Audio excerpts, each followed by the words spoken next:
क्या ये गठबंधन अपने पहले प्रैक्टिकल एग्जाम में, रिटन नहीं प्रैक्टिकल एग्जाम में ही फेल हो गया? और जहां तक राजनीति और सियासत है, इसमें तो धोखे देना और लेना चलता रहता है। धोखा देना, धोखा खाना, ये रोज की बात है। कांग्रेस पार्टी को धमकी ना दें। कांग्रेस पार्टी को धमकाने की स्थिति में अभी कोई देश में है नहीं। ठीक, जब कांग्रेस पार्टी नरेंद्र मोदी जी और अमित शाह जी की धमकी से नहीं डरती है, तो अखिलेश जी से भी नहीं डरेगी। और अभी भी कपीस जी कह रहे नहीं नहीं अभी हम निकले थोड़ी ना। कब निकलोगे भैया? जब कॉलर पकड़ के बाहर ही खींच के फेंक देगी कांग्रेस, तभी निकलोगे क्या गठबंधन से? और कैसे निकलते हैं?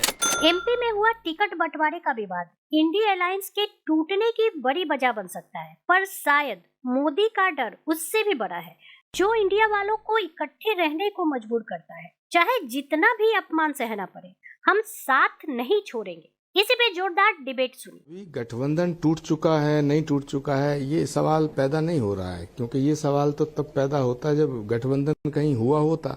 मुझे तो गठबंधन हुआ है इसी पे शक है, क्योंकि अभी ऑफिशियली कौन कहाँ लड़ेगा, कौन कहाँ नहीं लड़ेगा। गठबंधन जब होता है तो उसकी बहुत बारीकियां होती हैं, बहुत बारीकियों पे चर्चा होती है, विस्तृत चर्चा होती है, तब गठबंधन होता है। उनको अपना दल बढ़ाने का पूरा अधिकार है, लेकिन दल बड़ा करने के साथ साथ उन्हें अपना दिल बड़ा करना चाहिए। जहां तक मध्य प्रदेश का सवाल है, मध्य प्रदेश में अगर मान लीजिएगा सीट मिली ना मिली, कितनी मिली, कितने पे बात हुई, ये बात थी तो इस पर बैठकर बात की जा सकती थी। कांग्रेस शीर्ष नेतृत्व से डिस्कशन किया जा सकता था। अब मैं आपके चैनल पे बैठ के ये कह दूं जी कि समाजवादी पार्टी और बीजेपी मिले हुए हैं, या बसपा और बीजेपी। नहीं तो आचार्य जी, दरअसल उनके दिल का दर्द कुछ ऐसा है कि एक सीट पर उनका उम्मीदवार जीता था, 4 या 5 पर अगर मैं ठीक हूं तो दूसरे नंबर पर रहे थे, भरोसा दिया गया था, रात 1 बजे तक मीटिंग हुई थी। अब तो सरेआम कह रहे हैं कि कांग्रेस पार्टी धोखेबाज है। कांग्रेस पार्टी ने धोखे खाए हैं। कांग्रेस ने किसे धोखा दिया भाई? और जहां तक राजनीति और सियासत है, इसमें तो धोखे देना और लेना चलता रहता है। धोखा देना, धोखा खाना, ये रोज की बात है। इसमें ये थोड़ी कहा जाए कि किसी का सिर फोड़ देंगे। हमें कितनी बार धोखा दिया गया। किसी भी परिस्थिति में, किसी भी सूरत में वरिष्ठ नेताओं को अपनी भाषा और मर्यादा को तार नहीं करना चाहिए। अखिलेश जी अगर ये कहते हैं कि कांग्रेस पार्टी के जो अध्यक्ष हैं वो चिरकुट हैं, कांग्रेस पार्टी अगर बीजेपी से मिली हुई है, तो ये मुझे लगता है कि निराधार आरोप हैं। और अखिलेश जी को मैं बड़े सम्मान के साथ कहना चाहता हूं कि कांग्रेस पार्टी को धमकी ना दें। कांग्रेस पार्टी को धमकाने की स्थिति में अभी कोई देश में है नहीं। ठीक, जब कांग्रेस पार्टी नरेंद्र मोदी जी और अमित शाह जी की धमकी से नहीं डरती है, तो अखिलेश जी से भी नहीं डरेगी। भाई देखिए, सबसे पहली चीज तो ये है कि अगर धोखा हो रहा है तो धोखेबाज तो कहना पड़ेगा। तो क्या हम लोकतंत्र में आपसे बात करना छोड़ दें, वो भी तब जब आप टीम इंडिया के गठबंधन के रूप में उभर के आए हैं? और हमने कब राजस्थान में आपको समर्थन दिया? कमलनाथ जी की जब सरकार बनी, जिसे गिराया था भारतीय जनता पार्टी ने अवैध तरीके से, उसके अंदर हमने समर्थन आपको दिया। कमलनाथ जी के कहने पर दिया था, लिखित समर्थन दिया था। महाराष्ट्र के अंदर आपको दिया। और आप इस बात को कह रहे हैं जब जिस समय परमाणु की डीलिंग हो रही थी, जिस समय कोई मनमोहन सिंह साहब के सरकार के साथ नहीं खड़ा था, उस समय माननीय नेताजी ने कांग्रेस का सहयोग करने का काम किया। और आज कांग्रेस ने अगर इस तरीके से धोखा दे रहे हैं, और दूसरे तरफ से अपने कुछ नेताओं को जो टीम इंडिया के अंदर मीटिंग में नहीं बैठते हैं, जो ये नहीं जानते हैं कि टीम इंडिया की मीटिंग्स के अंदर क्या बातें हो रही हैं, अगर वो इस तरीके के वक्तव्य जारी करेंगे तो नहीं तो किस बयान से आपको दिक्कत है? अजय राय के किस बयान से दिक्कत है? अगर आप ये कह रहे हैं कि उनके 80 सीटों पर लड़ेंगे, 80 जीतेंगे, इस पर दिक्कत है, तो ये तो बात अखिलेश यादव भी कह चुके हैं कि 80 के 80 जीतेंगे। ये गठबंधन आज की डेट में तो नहीं है। आचार्य जी तो कहकर गए कि गठबंधन बना ही नहीं। गठबंधन आज की डेट में तो नहीं है, ये मैं मान लो कि ये हमारे कहने से या आचार्य जी के कहने से गठबंधन पे कोई असर नहीं होने वाला। ये तो हमारे राष्ट्रीय अध्यक्ष जी और टीम इंडिया के जो मेंबर्स उसमें शामिल होते हैं, तमाम अन्य पार्टी के भी कांग्रेस के साथ। अरे नहीं तो अखिलेश जी ने कह तो दिया कि अगर दिल्ली संसदीय चुनावों के लिए होगा, यूपी की बात होगी, तब सोचा जाएगा। उन्होंने तो कह दिया, इसका मतलब और क्या है? नहीं तो राकेश पांडे जी, आप मूर्धन्य पत्रकार हैं, मुझे बताइए, सोचा जाए का मतलब ये थोड़ी ना होता है कि हम निकल गए। बात इस चीज की है कि अगर लोकतंत्र के अंदर अभिव्यक्ति की आजादी है और हम गठबंधन के साथ अगर चुनाव लड़ना चाहते हैं। एक तो पिछले 2 दिन से 3 दिन से जो है ये रात के 1 बजे का समय जो है बड़ा वायरल हो रहा है। एक तो ये देश इस बात को समझ ले कि कांग्रेस समाजवादी के कार्यकर्ता रात को 10 बजे के बाद ऑफ हो जाते हैं। वो 1 बजे तक बेचारों को उनको बिठा के रखा, उनका मतलब अपमान किया, उनको पूछा नहीं और उसके बाद भी टिकटें नहीं दी। अरे चाहे टिकट ना देते घमंडिया वालों, कांग्रेस वालों, लेकिन 1 बजे तक ना बिठाते बेचारों को, जल्दी फारिग कर देते, वैसा भी नहीं हुआ। और अभी भी कपीस जी कह रहे नहीं अभी हम निकले थोड़ी ना। कब निकलोगे भैया? जब कॉलर पकड़ के बाहर ही खींच के फेंक देगी कांग्रेस तभी निकलोगे क्या गठबंधन से? और कैसे निकलते हैं? जीती जिताई बिजावर सीट पर आपको सीट नहीं मिली, जो 6 मांगी थी वो नहीं मिली, मीडिया में आके आपने पता नहीं क्या क्या गालियां, क्या क्या चिरकुट और न जाने क्या क्या कह दिया, तब नहीं मिली। कब निकलोगे भैया? ये घमंडिया वालों, मतलब मैं तो ये सोच रहा हूं, मैं बीच में मत बोले ना प्लीज कपीश भाई, मैं बीच में नहीं बोला आपके।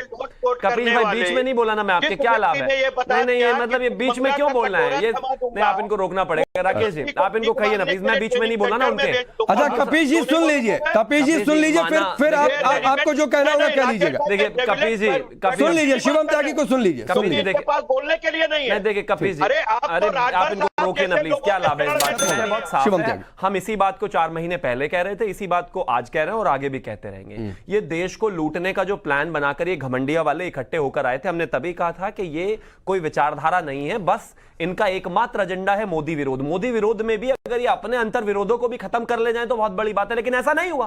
अंततः ये सामने है। उधर अरविंद केजरीवाल सारी की सारी मध्य प्रदेश सीटों पर लड़ने की बात करते हैं, छत्तीसगढ़ सीटों पर लड़ने की बात करते हैं, उधर प्रताप बाजवा कांग्रेस में जाकर जो है वहां पर पंजाब में जाकर कहते हैं कि हमारे बहुत सारे विधायक जो है हमारे संबंध में है, संपर्क में है, उधर जो है राजस्थान में इनकी हालत खराब है, इधर अगर मैं बात करूं तमाम जगहों पर आप जब एक विचारधारा आपकी है ही नहीं तो मिलेंगे कैसे? लेकिन फिर भी मैं एक चीज और कहना चाहता हूं, मुझे ये निजी तौर पर सुनकर बहुत बुरा लगा, ये इस तरीके से नेताओं को गालियां देना और इस तरीके से कहना, और आचार्य जी उठकर चले गए। आप देखिए ना, मतलब नहीं ये शिवम ये तो आपको अच्छा लग रहा होगा कि गठबंधन ऐसे ही बिखर रहा है, आप लोगों के बैठे बैठे ये तो आप खुश हो रहे होंगे। समाजवादी की ऐसी हालत पर रो दूं? रोना तो उन्हें खुद को ही पड़ेगा भाई। अवधेश जी वरुण जी मैं आ रहा हूं, लेकिन उससे पहले अवधेश जी एक टिप्पणी आपकी, क्या ये गठबंधन अपने पहले प्रैक्टिकल एग्जाम में, रिटन नहीं प्रैक्टिकल एग्जाम में ही फेल हो गया?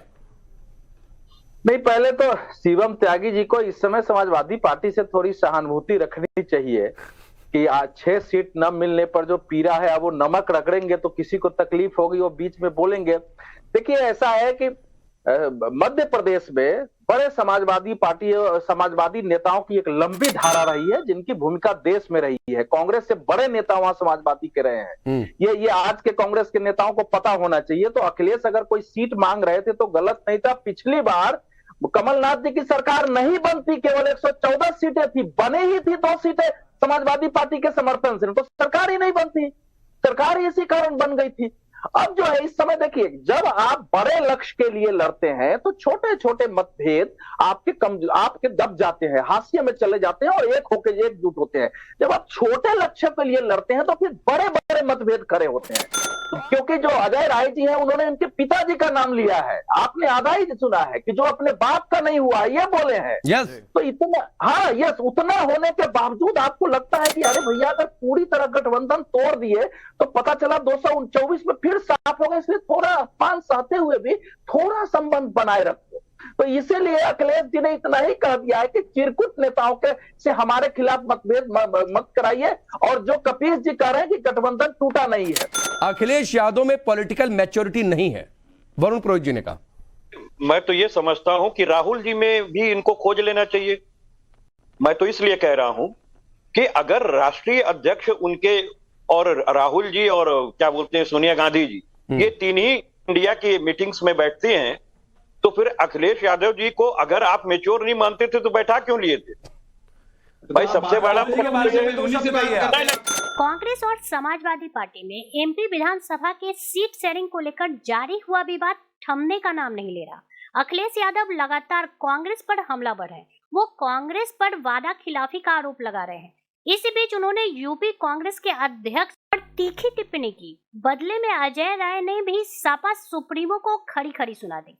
अखिलेश के चिरकुट नेता बताने वाले बयान पर अजय राय ने कहा कि जो व्यक्ति अपने पिता का सम्मान नहीं कर सकता वो हम जैसे लोगों का क्या सम्मान करेगा। उन्होंने कहा कि अब यूपी में इंडिया गठबंधन टूटेगा या रहेगा यह अखिलेश यादव को तय करना होगा। हम लोग ने आगे बढ़कर घोसी में समर्थन किया था। हम लोगों ने हमेशा सपा का साथ दिया जिसके चलते ये लोग भारी मतों से चुनाव भी जीते। अखिलेश यादव के पिताजी माननीय मुलायम सिंह यादव का हम लोगों ने सदैव सम्मान किया है, लेकिन उन्होंने अपने पिता का सम्मान नहीं किया। भरे मंच से अपने पिता को बेइज्जत किया। जो व्यक्ति अपने पिता का सम्मान नहीं कर सकता वो हम जैसे छोटे कार्यकर्ता और समाजवादी पार्टी के कार्यकर्ताओं का क्या सम्मान करेगा। अखिलेश यादव के चिरकुट नेता वाले बयान पर बोलते हुए अजय राय ने कहा कि मैं अखिलेश यादव से यही कहूंगा कि आप इतने बड़े परिवार के व्यक्ति हैं। आप सैनिक स्कूल और ऑस्ट्रेलिया से पढ़कर आए हैं। मुलायम सिंह जैसे गद्दावर नेता के बेटे हैं। आपको इस तरह के भाषा का उपयोग नहीं करनी चाहिए। मैं एक छोटा सा आदमी हूँ। आप मुझे गाली दीजिए या कुछ भी कीजिए, लेकिन मेरी यही आग्रह है कि आप कांग्रेस का साथ दीजिए और बीजेपी को हराने का काम कीजिए। हमारी कांग्रेस आलाकमान प्रियंका जी से बात होती रहती है। वह हमेशा हम लोगों को मर्यादित भाषा और संस्कार पूर्वक रहने की सलाह देती हैं। हम लोगों कभी भी अमर्यादित भाषा का प्रयोग नहीं करते। सपा और कांग्रेस विवाद में बीजेपी ने भी चुटकी ली है। उन्होंने कहा कि अखिलेश यादव मुख्यमंत्री रहे हैं और कांग्रेस के प्रदेश अध्यक्ष को चिरकुट कह रहे हैं। यह उनकी सोच को दिखाता है। हमने तो पहले ही कहा था कि पानी और तेल का गठबंधन है, इसमें कोई समानता नहीं है। ये मजबूरी के साथ एक साथ आए हैं क्योंकि मोदी से ये अकेले नहीं लड़ सकते। इस डिबेट को लेकर आपकी क्या राय है हमें जरूर बताएं। हमारे साथ जुड़े रहने के लिए चैनल को लाइक एंड सब्सक्राइब करना ना भूलें। दूसरे दलों को बेवकूफ बना रहे हैं आप बैठा करके।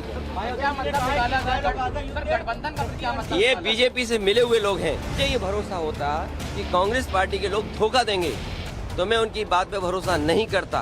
अरे भाई छोड़ो अखिलेश।